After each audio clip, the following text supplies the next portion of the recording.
अंधकपुर गांव की एक शाम। गांव के एक कोने में करण अपनी पुरानी साइकिल की चैन ठीक कर रहा था। आसमान पर काले बादल घिराए थे और अंधेरा तेजी से उतर रहा था। करण शहर जाने की तैयारी में था। चेहरे पर थकान थी, मगर दिल में उम्मीद और जरूरत दोनों जल रही थी। तभी कमरे से उसकी मां बाहर आई।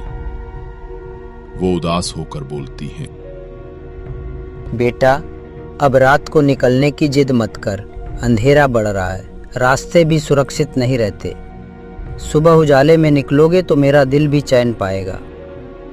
अरे अम्मा, चिंता मत करो। रात को निकलना जरूरी है, वरना सुबह तक देर हो जाएगी। सुबह तो वहां काम देखने पहुंचना है। बेटा, बात ये नहीं है कि काम छोड़ दो। रात को जाना खतरे से खाली नहीं है। गांव के बाहर मौसम भी बारिश वाला है और वहीं छलावा इसी वक्त निकलता है।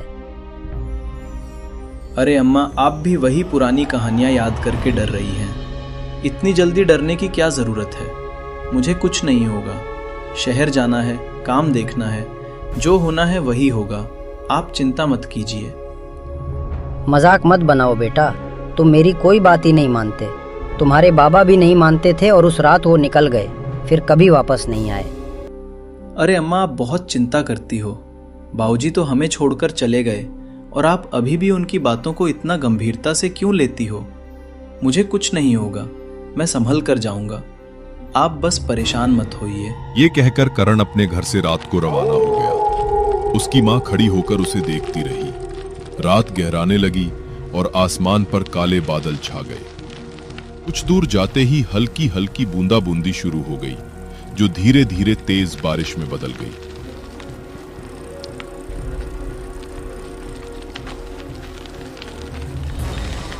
गांव के बाहर जंगल पार करते वक्त अचानक उसकी साइकिल की चैन टूट गई। मजबूरी में करण उतरा और उसे ठीक करने लगता है। उफ, ये साइकिल भी ना। अरे यार, अब इसे क्या हो गया? ऊपर से ये बारिश और फिर से चैन की झंझट। हर वक्त यही परेशानी देती है। गुस्सा आ रहा है कसम से। काम निपटाकर लौटूंगा तो इस साइकिल को बेचकर नहीं ले लूंगा। इस बारिश में भीगने से तो अच्छा है कि कहीं पास जाकर खड़ा हो जाऊं, जब तक ये तेज बरसात भी थम जाएगी। इतना कहकर करण पास ही बने एक पुराने शेड की ओर बढ़ा और वहां जाकर खड़ा हो गया। बारिश की बूंदें लगातार टपक रही थीं, जिससे चारों ओर एक अजीब सी खामोशी और सन्नाटा घेरा आया। इधर उधर देखा तो आसपास कोई दिखाई भी नहीं दे रहा। क्या यार, दिमाग खराब हो गया? ऊपर से ये बारिश और अब साइकिल भी धोखा दे गई। मैं समय पर कैसे पहुंचूंगा? इधर सब कुछ सुनसान है, सब बेकर। यहाँ कोई भी नहीं है। तभी अचानक उसने पास से बैलगाड़ी की चरमराहट सुनी। उसने देखा उसका बचपन का साथी देव बैलगाड़ी हाँकते हुए वहीं से गुजर रहा था। बारिश और अंधेरे के बीच सुरेश का आना जैसे किसी उम्मीद की किरण लग रहा था। अरे करण भाई, तुम यहाँ, वो भी इस तेज बारिश में इतनी रात को? सब खैरियत तो है ना? क्या हो गया भाई? कैसे फंस गए इस सुनसान रास्ते पर? देव ने हैरानी से पूछा। करण ने राहत की सांस ली। भाई, शहर जा रहा था मगर साइकिल धोखा दे गई। काम का मौका हाथ से निकल जाएगा, मुझे जल्दी पहुंचना है। करण, यहाँ इतनी सुनसान रात में ऊपर से ये बरसते बादल खड़ा रहना बिल्कुल भी सुरक्षित नहीं है। चलो मैं तुम्हें शहर छोड़ आता हूँ।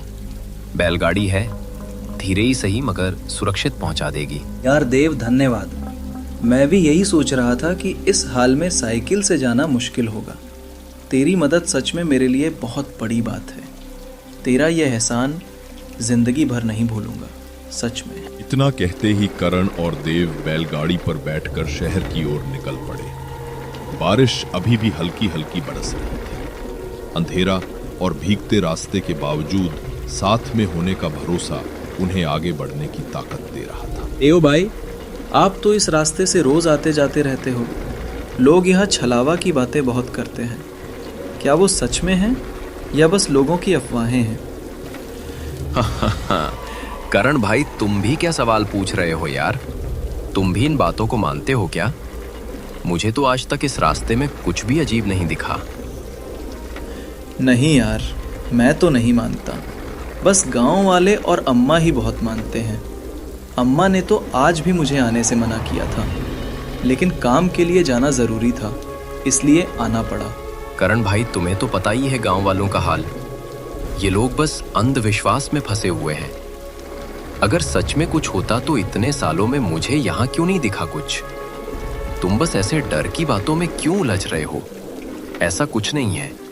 बातें करते करते दोनों आगे बढ़ते रहे। देव ने करण को सराय के पास रुकने को कहा, क्योंकि सफर लंबा था और बारिश लगातार बढ़ रही थी। वो चाहता था कि दोनों आराम से सावधानी बरतते हुए आगे बढ़ें और रात में जोखिम ना उठाएं। चलो, आज रात इस सराय में रुकते हैं। रात यहीं बिताएंगे और सुबह उजाले में निकलेंगे। देव यार, मुझे कुछ अजीब सा लग रहा है। एक बार फिर सोच लें, क्या यहाँ रुकना सही रहेगा या नहीं? बारिश और ये सुनसान रास्ता और ये सराय, कुछ तो ठीक नहीं लग रहा। तुम क्या सोचते हो? तुम बताओ यार, अब क्या करें? करण, तू भी यार गांव वालों की तरफ फालतू सोचने लगा। कुछ अजीब नहीं है यहाँ। सारे सराय तो रात के आराम के लिए ही बने हैं। चिंता छोड़ और आराम से अंदर चल। चल अब यार। दोनों अंदर गए और जैसे ही सराय के अंदर पहुंचे, उनका सामना सराय के मालिक से हुआ। सराय में उनका स्वागत एक अजीब से मालिक ने किया। उसकी आंखों में चमक थी और बोलने का ढंग डराने वाला। वो थोड़ा अजीब सा था। स्वागत है मुसाफिरों। रात तो चलने के लिए बनी है, मगर आओ आराम कर लो। करण को उसकी बातें खटक गईं। उसने धीरे से देव से कहा, मुझे ये आदमी कुछ ठीक नहीं लग रहा। इसकी बातें कुछ ठीक नहीं लग रही है मुझे। तू हर बात में शक करता है। चल अब कमरे में चलते हैं।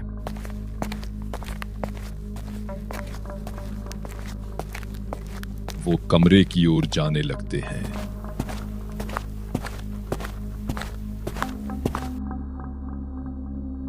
यार देव, तुम्हें सराय का मालिक कुछ अजीब नहीं लगा? मुझे तो उसकी बातें ही थोड़ी अजीब लगी। ऐसा लग रहा था जैसे वो मन ही मन कुछ छुपा रहा हो। तुमने भी कुछ नोटिस किया क्या? नहीं करण, आजकल कई लोगों को वैसे ही मजाक करने की आदत होती है। मैं यहाँ के रास्तों और लोगों को अच्छे से जानता हूँ। कुछ भी डरने या संदेह करने की जरूरत नहीं है। बस आराम करो और चिंता मत करो। हाँ भाई, बिल्कुल। मुझे लगता है मैं कुछ ज्यादा ही सोच रहा हूँ। गांव वालों की चालुवा की बातें मेरे दिमाग में बार बार आ रही हैं और ये सुनसान रास्ता देखकर डर और बढ़ जाता है। क्या करूं? चलो सोते हैं। अरे भाई, इसमें तुम्हारी गलती नहीं है। मैं भी जब पहली बार इस सुनसान रास्ते पर आया था तो मुझे भी ऐसा ही लगा था, लेकिन बाद में सब ठीक हो गया। तुम भी आराम करो। सब कुछ सामान्य है, कुछ गलत नहीं है। इतना कहते ही वो दोनों सो जाते हैं। सोते ही करण सपने में चला जाता है। रात में करण को अजीब सपना आया। वो खुद को काले तालाब के किनारे देखता है। पानी से एक आवाज आती है, करण मेरे पास आजा करण आजा। तुझे कोई नहीं रोकेगा। ये सब तेरे लिए ही है। आजा मेरे पास। तालाब में उतर आ। वो चौंक जाता है। उसे कोई जैसे खींचने लगता है।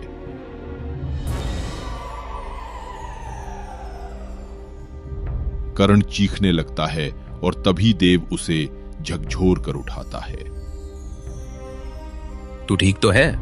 कोई बुरा सपना देख लिया क्या? तू तो सपने में ही बोलने लगा था। क्या देख लिया भाई तूने जो इतना डर गया?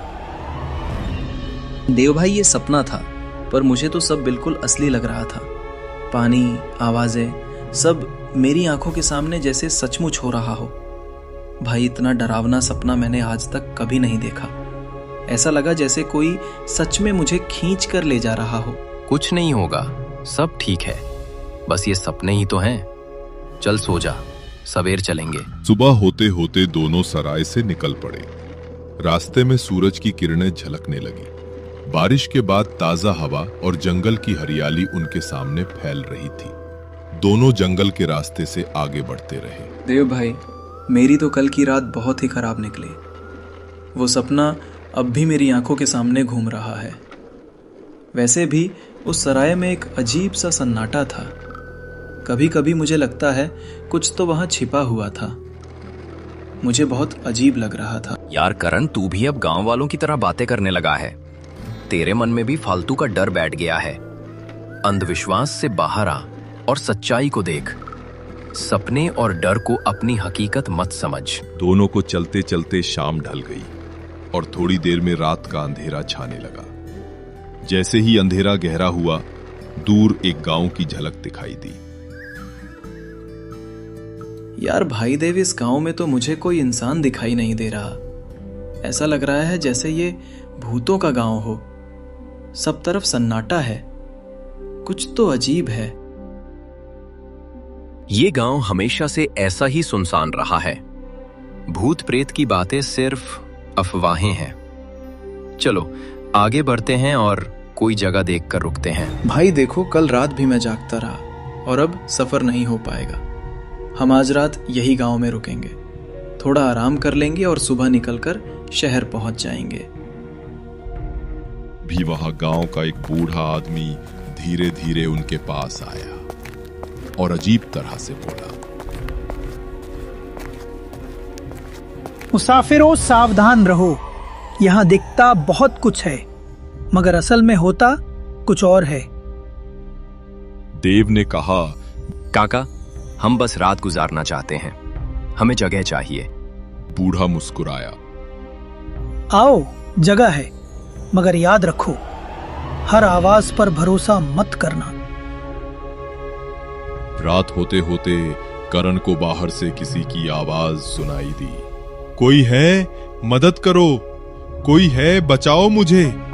वो बाहर भागा, पर कुछ नहीं मिला। वापस लौटा तो देखा कमरा गायब हो गया। अब वो फिर उसी काले तालाब के किनारे खड़ा था। तालाब से एक परछाई उभरी। वो था छलावा। करण चीख पड़ा, मूर्ख, तू सोचता है सपना है, सब असली है। तेरे दोस्त देव ने ही तुझे मेरे हवाले किया है। वो मेरा शिकार ढूंढता है और इस बार तू है मेरा शिकार। अब तू नहीं बचा सकता है। तभी पीछे से देव की आवाज आई, माफ करना दोस्त, लेकिन मैं बचने के लिए यही करता हूं। हर बार एक नया शिकार। तुझे भी इसका शिकार बनना पड़ेगा। मुझे माफ कर दे मेरे भाई। छलावा ने अपने हाथ बढ़ाए और करण को उठाकर पानी में खींच लिया। एक पल में वो तालाब में समा गया। अब वहां सिर्फ छलावा और देव थे। छलावा मुस्कुराया, अगला शिकार ढूंढ ला, जब तक मैं भूखा हूं। देव की आंखें झुक गईं और वो अगले मुसाफिर की तलाश में चल पड़ा। कहानी खत्म नहीं हुई। असली खौफ की शुरुआत अब होगी। आगे देखिए, आखिर अब देव क्या करेगा? खुद शिकार होगा या शिकार करेगा?